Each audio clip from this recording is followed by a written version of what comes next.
salamat. Mayong aga sa amon nga bata.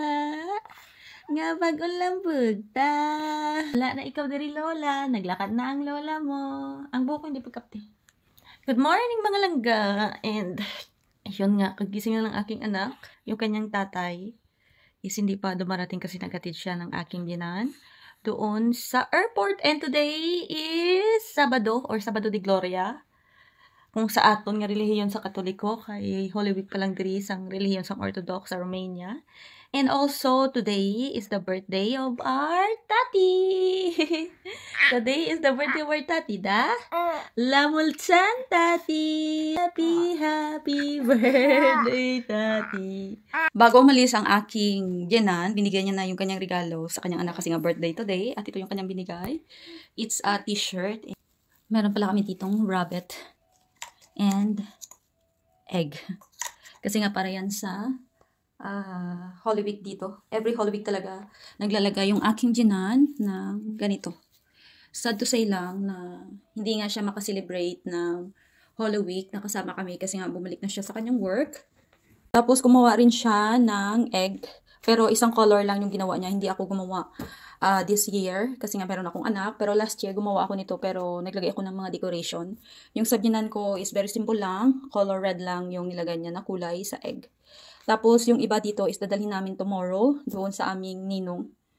Kasi nga meron sila doong party at doon kami kakain for lunch. The first year ni Indayana nga makaselebrate sa Orthodox nga Holy Week. So hintay ko lang yung aking asawa kasi pauwi na daw siya galing kapital. At may dala siyang Filipino product na in-order ko. Yes, nag-order ako kaya dinaanan niya lang doon. And I'm so excited sa pagkaing Pinoy kasi nga ang tagal ko na rin hindi nakakakain. Dumating na pala yung aking asawa galing sa kapital and bitbit niya na yung pinabili ko sa kanya na Filipino product and of course food na pina-reserve ko doon kay Ate Precious Heart. And maraming salamat talaga Ate Precious Heart sa pag-reserve. At dahil nga birthday ng aking mahal na asawa, so bumili din siya doon sa kapital. Dumaan siya sa McDonald's. Paborito kasi ng asawa ko yung McDonald's. Dito sa amin walang McDonald's, only KFC. So dumaan siya doon. Pumili siya ng burger. 5 pirasong burger. Tapos dalawang fries. Pero kinain niya na yung 2 burger tsaka yung fries. So, ito na lang yung naiwan para to sa akin pero hindi ko ito mauubos. Kasi nga, ang dami kong Filipino food or product na kakainin. Iinitin ko na yung pagkain pero nagising yung aking anak.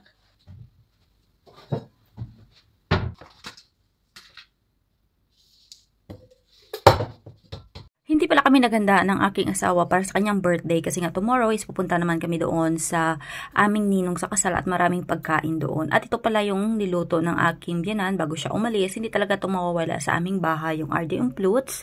Tapos itong meatballs na chorba or tinatawag dito na chorba de perashwari.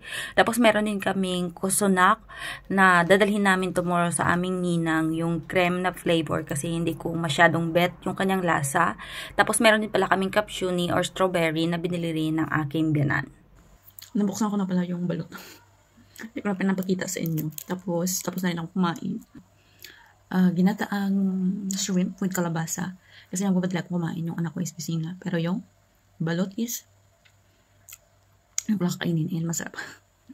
Kami talaga kumain ng mga ganitong pagkain. Mga pagkain, Pinas talaga yung lasa. Kasi feeling ko nasa Pilipinas din ako.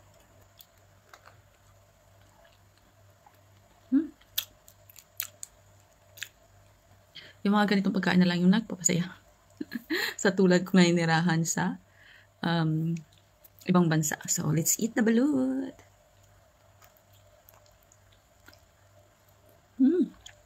Really good the balut. Mali pa yung pagkakabukas ko, babaliktad. Pero okay lang naman. Kasi atat na akong kumain ba. Isang subuan lang. Next time, bibili ulit ako na balut. Sarap. Craving satisfied na naman tayo ngayong araw na Sabado de Gloria. Thank you for watching mga langga sa aming mga video. And thank you pala sa lahat rin ng mga nag-share. Thank you so much. Have a good day. Arrivederci to all of us. Bye.